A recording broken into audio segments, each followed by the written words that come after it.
Okay, hello and welcome to a battle on Lakeville in the Tier 6 Bassotto. This is not a bad map for this tank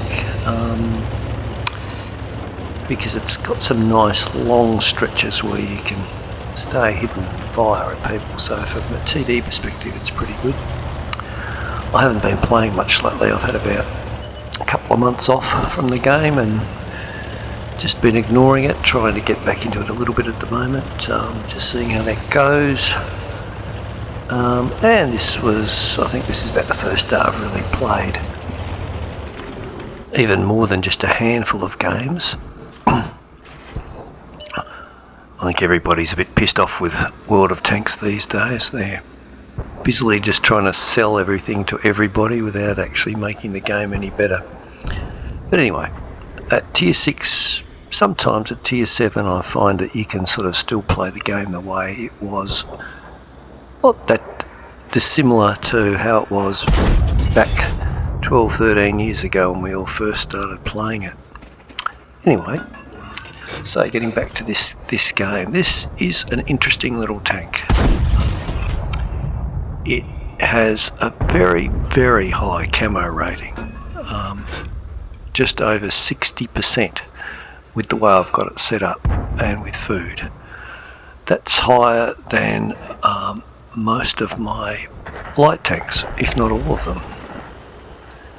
Now, normally people push along this road, but today there's no one doing much. There's that one guy stuck out in the middle there, and we don't seem to be able to do too much about him. Now, a little bit slow in the beginning this game, and it will go, it's a fairly tight game too, so it'll go right down to the wire. So when you find yourself at a bit of a slow juncture, you pick out the obvious spots where people obviously didn't hit anybody, and you just have a few pot shots to blind shots into where there might be someone. Can't remember whether I did actually get any blind shots to hit in this game, probably not. But I can see at this point we're in a lot of trouble on the other flank, so we've got 3 heavies on this tank, so I'm just going to go back over the other side. There are some sniping spots over there, but they're not amazing. But you've just got to be very careful, and you've got to be basically expecting that you will get spotted and move every time you fire. Now, yeah, so this tank, sorry I should say, is very stealthy. The gun hits hard, 360, so it's 360. The standard shell is an APCR shell, and the premium shell is a heat shell, so I can see that here. So 175mm pen, 900mm per second speed. Now let's see what's up here, and with the heat round it's up to 215. Anyway, we get one into the T95 there, and he didn't spot us because I guess those heavies have got pretty poor. There we go, we take him out. So that was alright. The first shot was actually pretty much right on the money for the roll, and the second one obviously because he was below our high roll, we took him out for his damage he had left. Now again, it's probably the stealthiness of this thing that saved us from getting spotted. They won't be able to do that against something like the Panther or some of these other tanks that will have better view range. But we've just got to sit here, we've got to just try and take anybody out, or at least contribute to them getting taken out as they push over this hill. We've still got a couple of tanks defending them. I think he's firing, he knows. I think it's a bit of counter artillery fire that's coming in there. They're shooting at the FV that's just over to our left. Here we go. Enemy armor is damaged. Again, I don't think we got spotted. Too high. We can see the gun is not accurate, and that time we did get spotted, so a little way. We shall move back behind the rocks. See how we go here. Now, see, one of the things this tank doesn't have is good gun depression as well. I was hoping that I'd get a chance to shoot one of those guys in the side, but no such luck. And the gun just lets you down. It does that quite a bit, really. But you know, that's the way with these sorts of weapons. It's you've certainly got a nice high level of damage, but okay, so we've done pretty well here now. We just got to wait this guy out. Will he be silly enough? Oh, we actually did hit the cupola, but only as he pulled back. Here we go. Let's get out of there. Those little crazy FV304s, they just can fire and fire and fire, so it's a lot of fun. Oh, here we go, the shaming and the name calling. So it is a typical World of Tanks game. Obviously someone didn't like the way that Bassotto was playing. Not sure where he was. I thought he was actually on the other side of the map. Maybe he was. Anyway, I came over here thinking, well, we've got vision with the E25 and we've got the Easy 8 sort of up on our right. We might get some shots into some unsuspecting players like this guy here. Oh, he turned. Damn. Pretty hard to hit tanks at distance with this gun. Oh, there's an Achilles up there. E25 takes him out. And the Galwicka has taken out the Bassotto. Not that surprising, really. I don't think that guy had much idea of what he was doing. Alright, so that sounds like a cue to pull back. Very hard, like on all maps. This map, when it's even, and it's not, you know, we've still got 3 tanks, they've only got 4 plus 2 artillery, so it's not an easy ask for them to just roll us over here. Now I was coming back here because I could see that the FV was running away. He knew the Galwicka was probably likely to be coming in our direction. Let's have a look in there. Sure enough, there he is. Okay. Now that thing does have pretty good armour, so the having a bit. Oh, he doesn't have very good visibility though, obviously. Using heat against him is probably a good idea. Oh. Scout. Yep.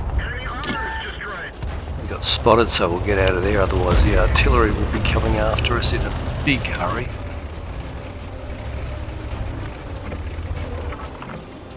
Here we go. Yes. Whoa. Oh, geez, that was a big HE hit, was it? Yeah. From the EBR. I just turned at the wrong moment. He was able to shoot me back. Anyway, not to worry. Our E25 sort of chasing him, so he probably will pull back. And just being a little bit. Oh, here we go. Okay, our Easy 8's going to take him on. I've got to help him out. He's obviously got a bit more health than our guy, although I think our guy's probably the better player. There we go. The two of us to combine nicely to take him out. Now they've only got the EBR, so really we're in the box seat now. Jeez, almost got him. Certainly scratched him. So we should win this comfortably. We can now push forward, and I suspect they'll all retreat into the corner around A1, A2 or thereabouts. There goes the little bird trying to get away. This gun is so inaccurate, there's no way I'm going to be able to hit him from here. Particularly when he's going across me like that. To keep moving the tank to try and keep the gun on him, it's just not really feasible. That's one of the other problems with this tank, although it's quite mobile. It's not very fast, and when I say it's mobile, it isn't overly fast, but it does actually turn reasonably well. But it just has very limited traverse on the gun. I was hoping these guys would leave one of these for me to clean up and get my last kill to get my 6, but no such luck. Oh, and there we go. And I think I must have got a blind shot in there too, but anyway, that was a good game. So we'll go back to the garage and have a look at the results. Back in the garage after that battle on lakes, and I just wanted to quickly show you guys how I've got this tank set up. So a rammer with optics and with a low noise exhaust. Now these are all just standard, but even just with the standard ones, this gives this tank some amazing capabilities. Now we can see too, if we look at my crew, they've all got concealment. We are running food as well, but let's just have a look. So the overall concealment at 61.13, that's better than basically any of my light tanks. I'll just try and show you something for comparison.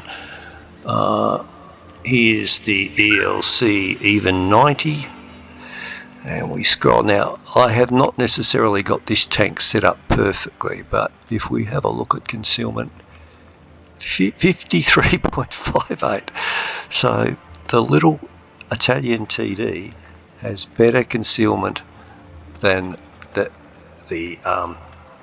tier 8 French light tank. I think that's pretty amazing. Now it doesn't when it's on the move, but still like 40.28 when it's moving, and still 12.64 when it's fired. So this thing is very hard to spot. The gun on the other hand is quite good too, but the biggest problem is the shell velocity. Both the core shells you're using are quite slow. 900's okay for the APCR, but it's certainly not good, and the 711 is quite loopy for the heat shell, but you do sometimes need that extra bit of pen. Anyway, we will have a look and see what the results were. So let's go back to the results, which are here. So yes, as I said, a maiden ace, a fighter badge, 5 for effect because we did quite a bit of damage, and as we can see we did 2680 damage, and we took out, importantly, we took out their 2 tier 7 heavies. We got a couple of hits into both of those. We took out the Gowicka, which is also a very dangerous tank, and overall we spread some of the love around there, actually hitting quite a few, but importantly getting the 5 kills. If we look at the overall team score, we certainly were significantly ahead of most of the rest of our team on damage and on XP and on kills. We didn't make money. I think I forgot to change back after I killed those 2 heavies.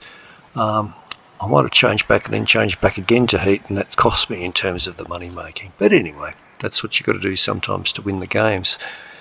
And that was a very good game in that tank, and that was a map where there are some good sniping positions. This tank does do well where it can hide and has nice long view ranges, and the view range on it's pretty good too.